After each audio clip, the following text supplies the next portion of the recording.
Alright, so back to the bike thing. I fixed the brakes. They both work pretty good now. And basically I used this tool, this Allen wrench there. And then also a little bit of this here and this here just to tighten it up a little bit. And now, so like, oops. So front brake.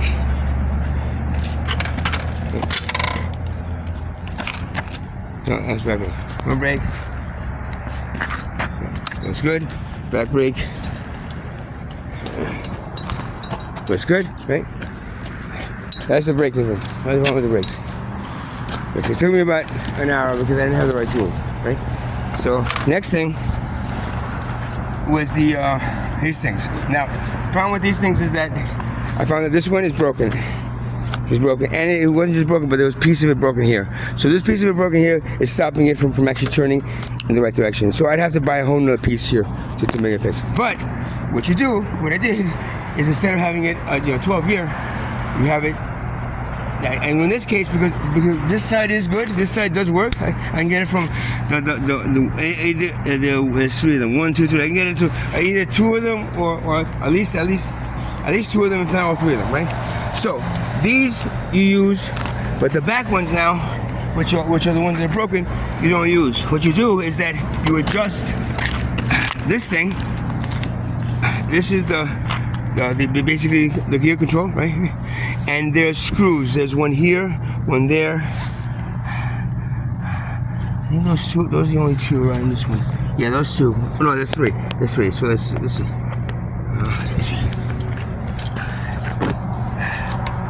See, there's two screws here, okay? And then one screw right here. Next one. Okay? These three screws. What you do is you tighten them, right? As you tighten them, the gears, right, will go to. The gears will go to a certain. Disc here, right? So, if you have it in the lower disc, it's kind of harder. It's kind of a little bit too hard to pedal. If you have it, or the other way. If you have the higher gear, it's too loose to pedal. So you want to get it right in the middle gear, and then this one you adjust it so that it positions itself right in this middle gear.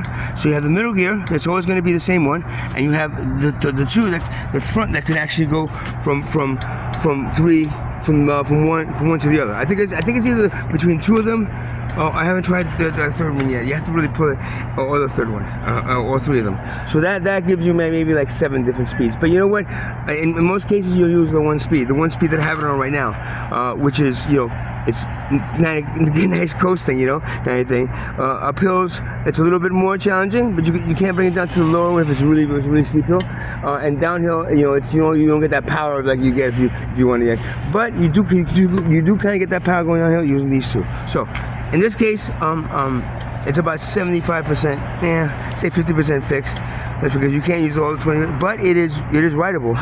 It's definitely rideable. And the brakes were the big thing for me because I actually rode this bike here without any brakes because they were every time I put them on, they would be too close and the tires were, so I had to take all the brakes off. So I actually rode here without the brakes, but what I did was I was ready to, and it was at 3 o'clock in the morning, and, so 2:30 in the morning. So as I was coming into an intersection, I would just slow down, and I got, basically use my foot on the ground to kind of like slow it down a little bit, there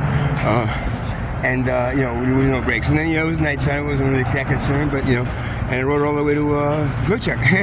And then all the other stuff that happened, and then eventually I got it here to Exxon, and while I was waiting for, actually, I had I did steal out of my ship, but I did lend these tools, the Allen wrenches, to somebody, for Joey, and I asked him for it this morning, and God willing, and God knows that he brought it back. He's one of the only people that actually brought back something of mine that I lent him exactly when I needed it. I thought I was going to have to go buy it or ride this bike without brakes, but he brought it back right away. Thank you, Joey. And now this bike is now rideable. And it's good to have a bike again, man. I'm sorry, but my feet are killing me right now. By biking, I don't have to use the soles of my feet that much. And right now the bike is a really big advantage. And I didn't have any bike, and I didn't have any money, but this bike. This is a Fuji bike, man. This is a good brand-made bike. It's using Shimano parts, and you can tell it's a sturdy bike. and with the exception of the gears not being 100%, yeah, man. I thank you again. Thank you, whoever. I swear I didn't steal this bike. My own. If I saw this on a stooping wheel or tied somewhere, I wouldn't break the chain or take it off of somebody's. Like, but this is in two bikes that were up against garbage cans, so they were ready to be thrown out. So whoever did that, I thank you for this one, because you just saved me, like, $50, $60, $70 or begging somebody else for a bike. And then just now, again, my fear is that it's gonna get stolen. So the first thing I gotta do when I get a little money is go right to the fucking to the dollar store, get myself a decent little chain. I'm not gonna go, it's expensive. Decent little chains. As long as there's a chain on it, it's very, very, very, very rare that they're gonna like, take it, if it's chain on. Because the breaking chain is one thing, you have to have that too. But if it's just leaning up against the wall, I would never trust that shit again. I've lost so many bikes just leaving them thinking, no one's gonna take it, and they take it. And this one is like the way it is now, man. It's takeable and probably pretty much sellable. All you gotta do is really just replace this piece right here. You got all your gears back. I mean, it seems to be working fine. Put some oil on the chains, and put a.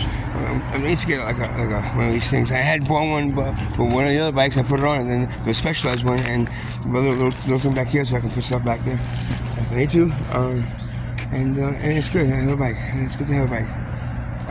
A car would be nicer, but I understand that why the universe is not giving me a car, because I'm talking about fucking sticking Mother Earth's blood in the car, and of course the universe is like, you're talking about that shit, so we're not gonna make sure you're not gonna get one. So the universe does not want me to have a car. Mother Earth does. Please don't have a car. Now, not the old ones. Get the electric ones, but the electric ones, of course, they cost so much money. So unfortunately, that either not have a car, or get myself an electric one that costs so much money that I don't have the money for. So those are my two choices. Because I'm not, you're right. I'm not, I'm still right, guys. Thank you, son. Son's like, yeah, I agree. Don't get don't get Mother Earth's blood. That's just bad fucking karma, man. Right? That's what son says. Bad fucking karma, man. You put a living organism's blood in your freaking in your moving vehicle. Eventually, that shit's gonna this will rot away. That's why cars rot away, man. They don't understand why these cars could be lasting like 100. If you think about it, if we all work together to create the one best car, and then whatever engine that would be, whatever brand that be, and then come make it all shit, because that one car, which is the best car, how long does a Lamborghini last? Hey? Yeah. I bet you 20, 30 years later, that's just fucking. If you keep it, and especially if it's not using oil, that oil that will stain the inside of it, that will goop inside of it, that will rust away parts because of it. Oh, but the electric battery, the batteries, all right. Well, if everything was free, you don't have to worry about how much the cost of the battery. You just, the car, just get a new battery. They're free, man. Get it? It's just stupid, man. Oh, but then racing wouldn't be the same. All right, big fucking deal, man. You're putting Mother Earth's blood in your car. Don't you understand? Every accident that's ever happened is because of that. There's a curse putting in that, but a living organism that's giving you life's blood in your fucking moving vehicle. If you don't understand that, then that's the problem with your civilization. You don't understand that, because tribal cultures will never do that. They considered Mother Earth a living organism. Oh, but it's not really a living organism. It's really a sentient being that doesn't have any consciousness. What the fuck are you talking about, man? Some guy started rambling on some shit about with the book, the textbook knowledge of what Mother Earth is. What do you think? Any human in this modern civilization knows what Mother Earth is? You know what? Find yourself a Native American. Find yourself a Native tribal person. Ask them what Mother is, and they'll fucking tell you the truth. You know what? Because Mother Earth talks to them. You think she talks to you? You take her fucking blood and stick it in a goddamn gas tank. You understand? She don't talk to you. She just wants you to fuck off her body real soon. Have a good day, guys.